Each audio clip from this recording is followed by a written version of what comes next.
சரவண பவ. அன்பர்கள் அனைவருக்கும் வணக்கம். நான் ஆதித்ய சொர்ணலக்ஷ்மி பேசுகிறேன். இந்த பதிவு ஜூன் மாதம் நடைபெறவிருக்கும் பொதுவான பலன்களை ராசி பலனாக காணவிருக்கிறோம். வரலாக திருச்செந்தூரில் வீற்றிருக்கும் முருகப்பெருமானின் பொற்பாத கமலங்களை பணிந்து 12 ராசிக்கும் இந்த மாதம் எப்படி நம்ம சிறப்பாக கடந்து வரலாம், நமக்கு எந்தெந்த காலகட்டம் என்ன மாதிரியான சிறப்பாக நகர்வுகள் நடைபெறும் என்பதை அறிந்து கொள்ளவிருக்கிறோம். பதிவினை முழுமையாக கேளுங்க. இதில் உங்களுக்கு எளிமையான வழிபாடுகள், நமக்கு சாத்வீக பரிகாரங்கள் இதெல்லாம் சொல்லப்பட்டிருக்கு. இந்த மாதம் கோள்கை நிலையை வைத்து சிறப்பாக கடந்து உங்கள் வாழ்வை வளமாக்கி கொள்ளலாம்.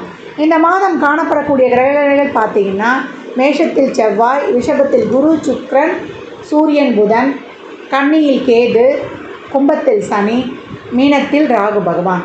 இந்த மாதம் நமக்கு 12ஆம் தேதி சுக்கிர பகவான் நமக்கு மிதுனத்திற்கு பயிற்சி ஆவார். 14ஆம் தேதி புதனும் சூரியனும் பயிற்சி ஆகிறாங்க.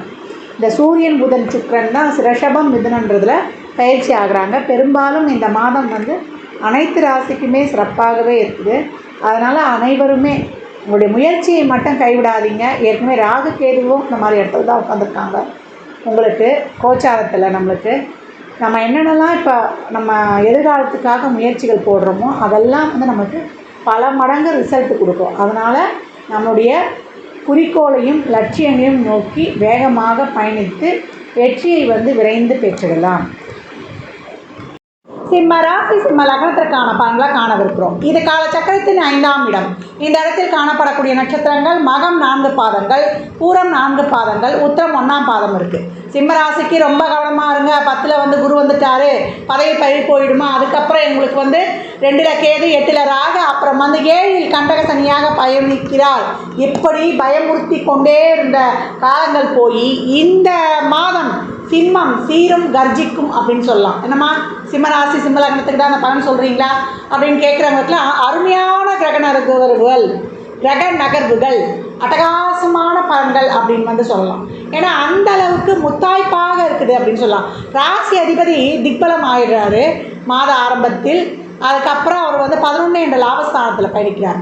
எப்பயுமே கோச்சாரத்தில் சூரியன் 11ல் பயணிக்கும் காலமும் அதே போல் சந்திரன் 11ல் பயணிக்கும் காலமும் நாம் எந்த முயற்சிகளை மேற்கொண்டாலும் அது சிறப்பாக வெற்றி அடையும் அப்படின்னு சொல்லலாம்.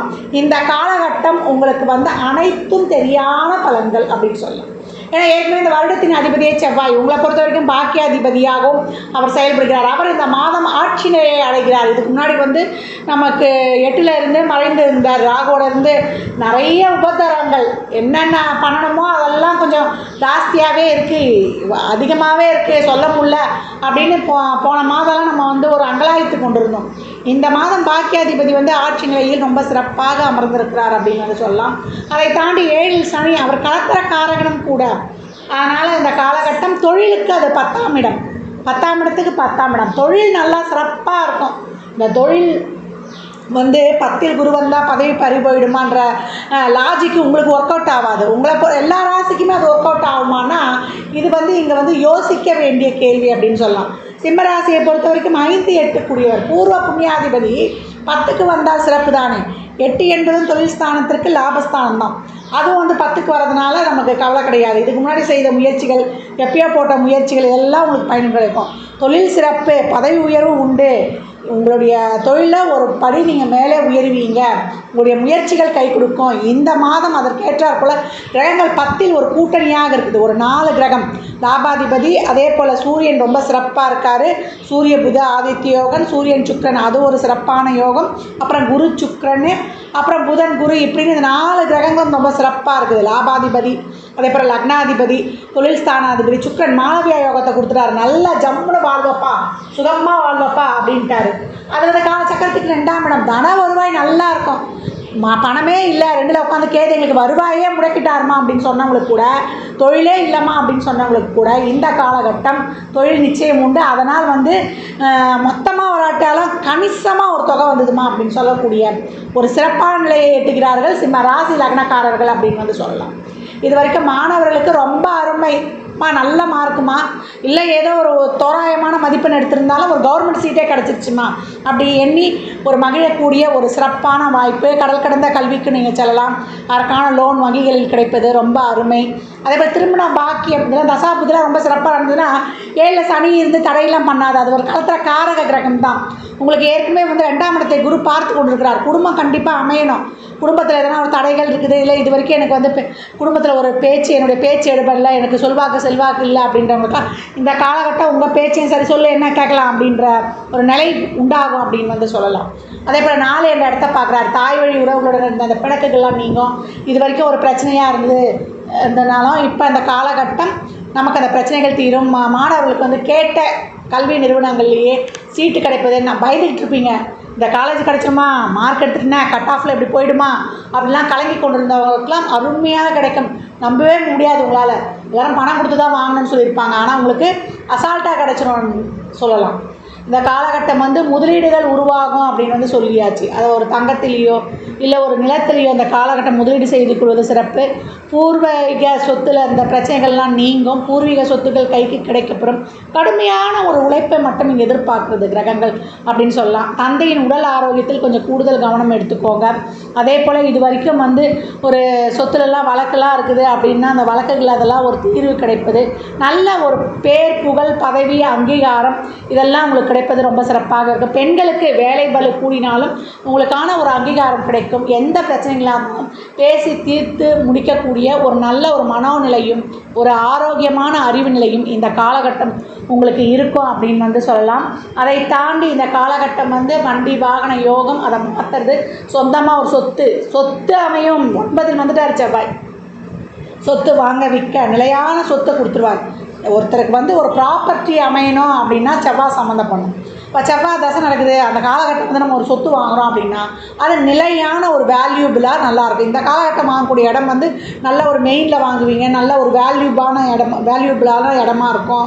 அது பிற்காலத்தில் நல்ல ரேட்டுக்கும் போகும். அந்த மாதிரி இருக்கக்கூடிய ஒரு மிக சிறப்பான இடமா இருக்கும். இதே மாத பிற்பகுதியில் உங்களுக்கு இந்த 3 கோள்கள் சூரியன் புதன் சுக்கிரன் 11க்கும் வந்துடுது. லாபம் லாபம் லாபம் அப்படின்னு சொல்லலாம். நல்ல ஒரு இது வரைக்கும் லாபமே இல்லாதவங்களுக்கு கூட லாபம் உண்டு. அயல்நாட்டு வேலை, அயல்நாட்டு செய்திகள் உங்களுக்கு தோதாக வருவது, தொழிலில் ஒரு ஸ்திரத்தன்மை உருவாவது, தொழிலில் லாபத்தை அடைவது, ஒரு பழைய தொழிலாக இருந்தாலும் அதை புதுப்பிப்பது, வியூகங்களை அமைப்பது, கிளை நிறுவனங்களை உண்டாக்குவது. மாத முற்பகுதி பிற்பகுதின்லாம் கிடையாது. அடிதூள் அட்டகாசம் 30 நாள்களும் 30 விதமான யோகங்களை செய்ய போகுது. சிம்மராசிக்கு கேட்கும் போதே எனக்கு சொல்லும் போதே எனக்கே மனமகிழ்வு தான். இது வரைக்கும் வந்து ரொம்ப கவனமாக இருங்கன்னு சொன்னது போய் இப்போ வந்து ஒரு நல்ல ஒரு தன வருவாய். இந்த பணம் தானங்க எல்லாத்துக்குமே ஒரு மெயின் ப்ராப்ளமாக இருக்குது. அந்த பணம் வந்துட்டாலே நம்ம கொஞ்சம் சமாளிச்சிடலாம் இல்லையா? அப்போ நம்மளுக்கு எனி டைம் மணி வந்துடும். அப்படிலாம் ஏடிஎம் எனி டைம் மணி இப்போ இந்த காலகட்டம் உங்களுக்கு ரொம்ப சிறப்பாக வரக்கூடிய வாய்ப்பு அப்படின்னு வந்து சொல்லிடலாம். அண்ணன் கவனமாக இருக்கணும். உடல் ஆரோக்கியத்தில் மட்டும் கொஞ்சம் கவனம் எடுத்துக்கோங்க. சோம்பேறித்தனமாக மட்டும் இருக்காங்க. முடக்கி போடும் இந்த கிரகங்கள். நான் ஈஸியாக சொல்லிடுறேன், உங்களுக்கு முடக்கி போடும். அதை நீங்கள் தாண்டி வரணும். அதனால் நான் உங்களை சொல்லியிருப்பேன். அபிராமி அந்தாதியில் வலிமை மிக்க விதியை மெல்ல 75வது பாடல் 5ஆம் பாவம் என்ற பூர்வ புண்ணியஸ்தானம். அந்த பூர்வ புண்ணியஸ்தானம் இப்போ ரொம்ப சிறப்பு பெற்று 10ல் உட்காந்துருக்கு. லக்னாதிபதியும் இருக்கார், லாபாதிபதியும் இருக்கிறாரு. அதே போல் சுக்கிரனோடையும் இப்போ இணைந்து இருக்குது அப்படின்னு வந்து சொல்லலாம். இந்த பூர்வ புண்ணியத்தை நீங்கள் அதிகப்படுத்திக் கொள்வதற்கு அபிராமி அந்த இதில் வரக்கூடிய 40வது பாடல் வானுதல் கண்ணியை விண்ணவர் யாவரும் மந்திரஞ்சி. இந்த 5வது பாவம் உங்களுக்கு முழுமையான பலனை கொடுப்பதற்கு நல்ல திருமணம், குழந்தை பாக்கியம், அதிலிருந்து தடைகள் நீங்குவது, மருத்துவம் கை கொடுப்பது, உடல் ஆரோக்கியம் மேம்படுவது, நல்ல என்ன சொல்கிறது ஒரு புது மருத்துவத்தின் மூலம் நல்ல தேக பொலிவு பெறுவது, இதெல்லாம் ரொம்ப அருமை சிம்மத்திற்கு அப்படின்னு வந்து சொல்லியாச்சு. அளவாக உணவு எடுத்துக்கோங்க. இன்னும் சிறப்பாக இருக்கணும்னா அதே போல் தேவையில்லாத உணவுகளெல்லாம் ஒதுக்கிடுங்க. நான் அதுக்கு தான் ஒரு ஷெட்யூலே கொடுத்துருப்பேன். காலையில் 9 மணிக்குள்ளே நம்மளுக்கு வந்து பிரேக்ஃபாஸ்ட் முடிச்சிடணும். 2 மணிக்குள்ளே நம்ம வந்து லஞ்சு முடிச்சிடணும். அதே போல் 7:30க்குள்ளே நம்ம வந்து டின்னரை முடிச்சிடணும். அதுக்கப்புறம் எதுவுமே இருக்குது. அதே மறுநாள் அதே மாதிரி ஒரு 8 o'clock தான் ஏதாவது சாப்பிடணும். இந்த மாதிரி நீங்கள் ஃபாலோ பண்ணும்போது சிம்மத்தை அசைச்சிக்க முடியாது அப்படின்லாம். சிம்மம் கம்பீரமாக சீரும் கர்ஜிக்கும் அடி தூள் அட்டகாசமான பலன்கள். இதை சொல்வதில் எனக்கு மிகுந்த மனநிறைவே அப்படின்னு சொல்லலாம். அம்மா என்றைக்குமா நாங்கள் கொஞ்சம் கூடுதல் கவனமாக இருக்கணும் அப்படின்னு கேட்குறவங்களுக்கு இந்த மாதம் சந்திராஷ்டம தினங்களாக உங்களுக்கு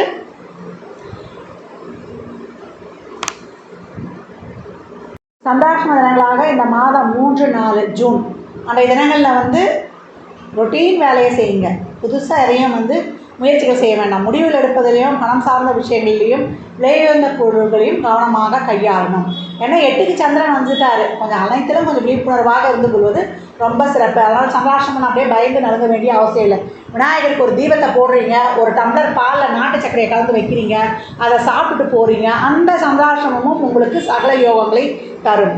இந்த மாதம் நீங்கள் வழிபட வேண்டிய தெய்வம் என்ன அப்படின்னு கேட்டிங்கன்னா, பலராகிய முருகப்பெருமான் தான். 9லே உங்கள் பாக்கியாதிபதி ரொம்ப அருமையாக இருக்கார். பழனி முருகனை சென்று வழிபடலாம். இல்லை பழனி முருகனே ராஜ அலங்காரத்தோடு வழிபட்டு கொண்டு வரும்பொழுது உங்களுக்கு செவ்வாய்க்கிழமை தோறும் அபரிமிதமான பலன்களை அட்டகாசமாக பெறலாம். கூடுதலாக 2 வழிபாடு தான். 1 விநாயகர் வழிபாடு, துர்கை வழிபாடு வைக்கும் பொழுது சிம்மம், நான் ஏற்கனவே சொல்லலைன்னா சிறப்பான பலன்களை 100க்கு 100 மதிப்பெண்கள் உங்களுக்கே அப்படின்னு சொல்லலாம். அருமையான பலன்கள், அட்டகாசமான பலன்கள். சிம்ம ராசி லக்னக்கார அன்பர்கள் வாழ்நாள் முழுவதும் சிறப்பான பலனை அடைவதற்கு என் மனமார்ந்த வாழ்த்துக்களை தெரிவித்துக் கொள்கிறேன். இந்த பலன்கள்லாம் கோள்களின் கோச்சார நகர்வை வைத்து சொல்லப்பட்டிருக்கு. உங்கள் சுயஜாதகத்தில் இப்போ என்ன தசாபுதி நடக்குது, அது எதற்காக உங்களுக்கு பூஸ்டப் பண்ண போகுது, உங்களுக்கு ஒரு திருமணம், குழந்தை பாக்கியத்திற்கா, இல்லை பொருளாதார முன்னேற்றத்திற்கா என்பதெல்லாம் உங்கள் சுய ஜாதகத்தை ஆய்வு செய்வதன் மூலம் மட்டுமே நாம் நல்ல தெளிவாக அறிந்து கொள்ள முடியும். விரைந்து செயல்படுங்கள், வெற்றியை உறுதியாக்கி கொள்ளுங்கள். ஜாதகம் பார்க்க விரும்பும் நண்பர்கள் இந்த எண்ணிற்கு ஒரு மெசேஜ் செய்யுங்க. தங்களுக்கான விவரங்கள் அளிக்கப்படும். அப்பாயின்மெண்ட் பெற்றுக்கொள்ளலாம். ஜாதகம் சிறந்த முறையில் கணித்து பார்த்து தரப்படும். வாஸ்து பார்த்து தரப்படும். வாஸ்துப்படி வீடு கட்ட பிளான்கள் போட்டு தரப்படும். எண்ணியல் படி பிறந்த குழந்தைகளுக்கு பெயர் வைத்து கொள்ளலாம். தொழிற்சாலை நிறுவனங்களுக்கும் பெயர் வைத்து உங்கள் வாழ்வை வளமாக்கிக் கொள்ளலாம். சுபமுகூர்த்த நாட்கள் குறித்து தரப்படும். அவரவர் சேவைக்குண்டான கட்டணத்தை செலுத்தி சிறப்பான சேவைகளை பெற்று வாழ்வை வளமாக்கிக் கொள்ளலாம். மற்றும் ஒரு சிறப்பான பதிவில் சந்திக்கும் வரை தங்களிடமிருந்து விடைபெற்றுக் கொள்வது ஆதித்ய ஸ்வர்ணலக்ஷ்மி. மிக்க நன்றிகள். வாழ்க வளமுடன். நற்பவி நற்செழி. இறையருளால் அனைத்தும் நிறைவாகட்டும்.